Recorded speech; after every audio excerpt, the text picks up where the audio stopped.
ایک خاص واقعہ جو ہے اس کا پس منظر ہے، اس کو سمجھ لیجئے کہ یہ موضوع یہاں زیر بحث کیسے آ گیا۔ یہ تیسرا نقطہ ہے، اس کو شان نزول بھی کہتے ہیں، اور در حقیقت یہ میں اس کے لیے لفظ استعمال کر رہا ہوں پس منظر۔ اس آیت کے پس منظر میں تحویل قبلہ کا جو واقعہ ہوا ہے وہ ہے، آپ کے علم میں ہوگا کہ حضور جب تک مکے میں رہے آپ نماز ایسے پڑھتے تھے، خانہ کعبہ کے جنوبی سمت میں کھڑے ہوتے تھے، جو رکن یمانی ہے، اور دوسرا وہ رکن ہے جس میں کہ حجر اسود نصب ہے۔ ان دونوں کے درمیان اگر کوئی شخص کھڑا ہوگا تو اس کو کہتے ہیں استقبال القبلتین، بیک وقت خانہ کعبہ بھی سامنے ہے اور بالکل سیدھ میں بیت المقدس بھی سامنے ہے۔ استقبال القبلتین مکے میں رہتے ہوئے ممکن تھا، اس لیے کہ اگر آپ خانہ کعبہ کے جنوب میں کھڑے ہیں تو آپ کے سامنے کعبہ ہے اور اسی سیدھ کے اندر بیت المقدس بھی ہے۔ لیکن جب آپ ہجرت فرما کر تشریف لے آئے مدینہ منورہ، اب مدینہ منورہ کے جنوب میں ہے بیت اللہ، خانہ کعبہ، مکہ مکرمہ، اور شمال میں ہے بیت المقدس، لہذا اب استقبال القبلتین تو ممکن نہیں۔ اب یہ ہم نہیں جانتے، نہیں کہہ سکتے کہ آیا یہ کسی وحی خفی کی بنیاد پر ہوا، اس لیے قرآن میں کوئی وحی جلی موجود نہیں ہے، یا یہ حضور کا اپنا اجتہاد تھا جس سے کہ اللہ تعالیٰ نے پھر ریکگنائز کر لیا، اس کو منظور کر لیا۔ لیکن حضور نے مدینے جا کر نماز پڑھنی شروع کی بیت المقدس کی طرف رخ کر کے، شمال کی طرف، اور خانہ کعبہ پشت پر ہے۔ یہ چیز شاخ گزر رہی تھی ان لوگوں کو جو مکے سے چل کر آئے تھے، جتنی محبت انہیں خانہ کعبہ سے تھی اس کا ہم اندازہ نہیں کر سکتے۔ خود حضور جب روانہ ہوئے تھے مکے سے ہجرت کے لیے تو آپ خانہ کعبہ کے پردے پکڑ کر چمٹ کر آپ نے کہا تھا کہ اے کعبہ تجھے معلوم ہے، اے بیت اللہ تو جانتا ہے مجھے تجھ سے کتنی محبت ہے، لیکن یہاں کے لوگ مجھے یہاں نہیں رہنے دے رہے، میں یہاں سے جانے پر مجبور ہوں، یہ تجھ سے ہجرت کر کے جا رہا ہوں۔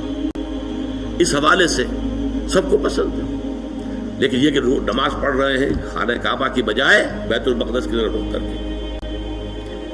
اس کے بعد 16-17 مہینے کے بعد قرآن مجید میں حکم آ گیا، قد نرى تقلب وجهك في السماء فلنولينك قبلة ترضاها فول وجهك شطر المسجد الحرام۔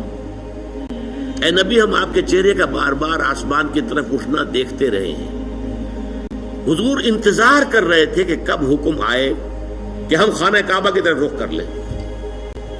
اس سے میرا گمان یہ ہے کہ وحی خفی کی بنیاد پر حضور کا فیصلہ تھا۔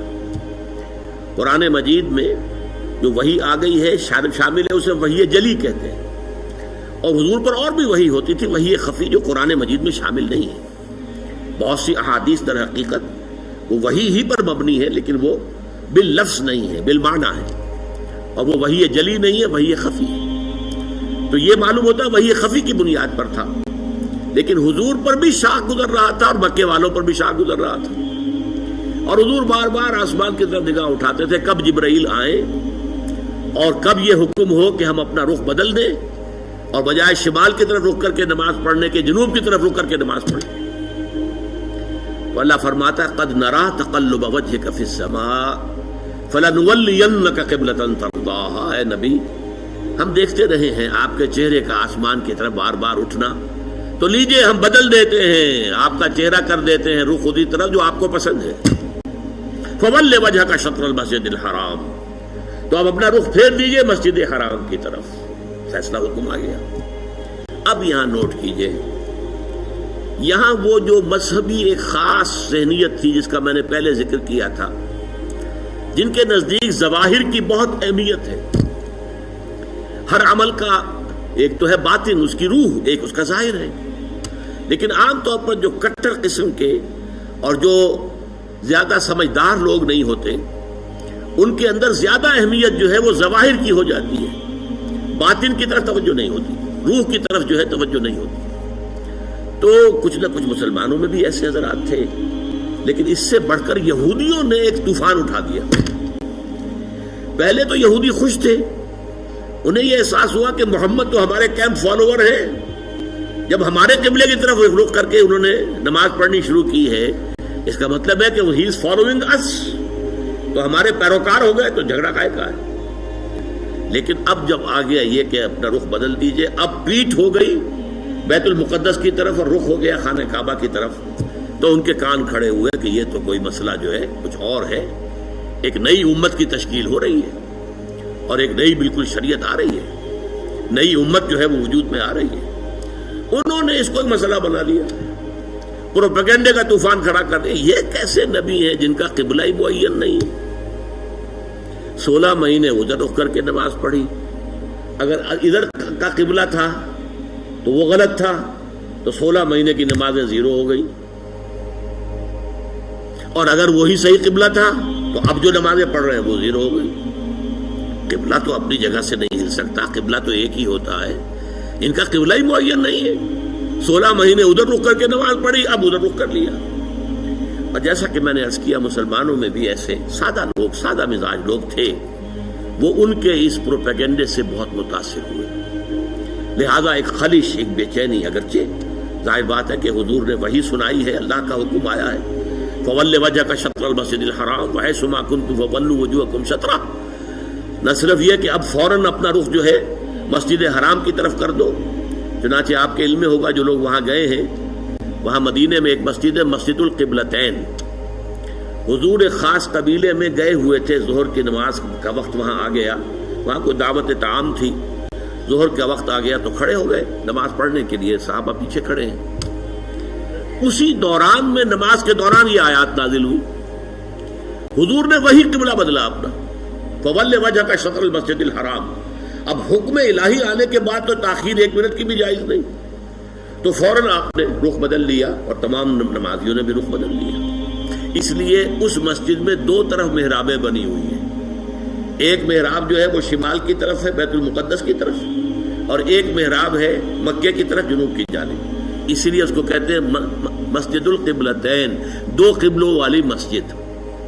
لیکن یہاں حکم یہ بھی ہے وَأَيْنَمَا تَكُونُوا فَوَجُّوا، جہاں کہیں بھی تم ہو فَوَلُّوا وُجُوهَكُمْ شَطْرَهُ، اے مسلمانوں جہاں کہیں بھی ہو اپنا رخ مسجد حرام کی طرف کرو. اب ظاہر بات ہے کہ اس پر جب عمل ہو گیا تو صحابہ نے عمل تو کیا، دل میں کچھ دغدغا رہا، کچھ پریشانی رہی. خاص طور پر یہ بات کہ اگر اصل قبلہ یہ تھا اور یہ ہے جو آج ہو گیا ہے، تو پھر ہماری نمازوں کا کیا بنے گا؟ ہماری نمازیں 16 مہینے کی ضائع ہو گئی، غلط قبلے کی طرف پڑھی گئی. اسی لیے اسی مقام پر کہا گیا ہے وَمَا كَانَ اللَّهُ لِيُضِيعَ إِيمَانَكُمْ، نہیں اس وسوسے کو قریب نہ آنے دو. نماز تو عین ایمان ہے، نماز ضائع ہو گئی تو ایمان ضائع ہو گیا نہیں. اس وقت حکم وہ تھا، اس پر عمل کرنا تقاضا تھا دین کا. اب حکم یہ ہے، اب اس پر عمل کرنا تقاضا ہے دین کا. نہ وہ غلط تھا نہ یہ غلط ہے. تم کسی سمت سے نہ بندھ جاؤ، تم ظاہر کے ساتھ زیادہ جو ہے اپنے آپ کو وابستہ نہ کر لو. نماز کی اصل روح، دین کی اصل روح تو کیا ہے؟ اللہ پر ایمان، اللہ کا یقین، رسول کی اطاعت، رسول کا فرمان. پہلے وہ تھا تو اللہ تعالیٰ نے مکے والوں کا امتحان لے لیا تھا کہ آیا وہ اپنے آبائی، اس لیے کہ مکہ جو ہے اور بیت اللہ جو ہے وہ تو ان کا سمجھیے کہ قومی شعار کے درجے کے اندر رکھنے والی چیز تھی، قومی شعائر میں سے. اب اس کی طرف پشت کرنا سب پر بھاری گزرا. لیکن یہ کہ وہ رسول کے ساتھیوں کے پورے بدھے ہوئے تھے، تو جو حکم رسول کا وہ انہوں نے قبول کیا. اور اب ان لوگوں کے لیے امتحان آ گیا جو مدینے میں رہتے تھے اور یہود کے زیر اثر تھے، اور اس کی وجہ سے بیت المقدس کا مقام ان کی نگاہوں میں بہت اونچا تھا. اب اس کی طرف پیٹھ کرنی پڑ رہی ہے، تو ان کے ایمان کا جو ہے وہ اللہ تعالیٰ نے امتحان لے لیا. اور تمام صحابہ جو ہیں دونوں امتحانوں میں ثابت قدم اور کامیاب ہوئے. اب لیکن اس خلش کو مٹانے کے لیے دیکھیے عجیب ہے یہ بات.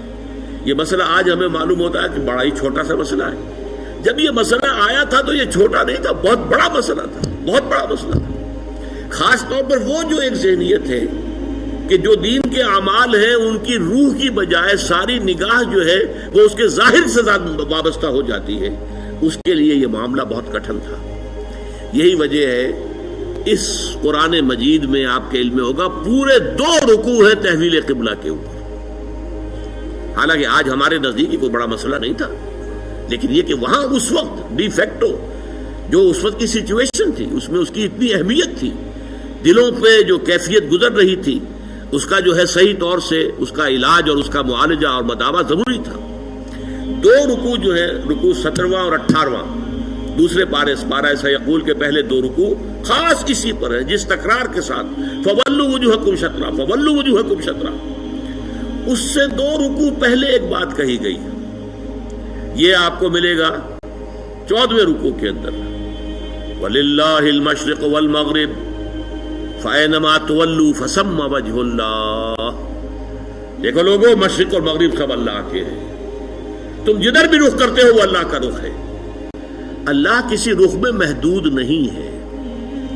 کیا مغرب صرف اللہ کا رخ ہے، مشرق نہیں ہے؟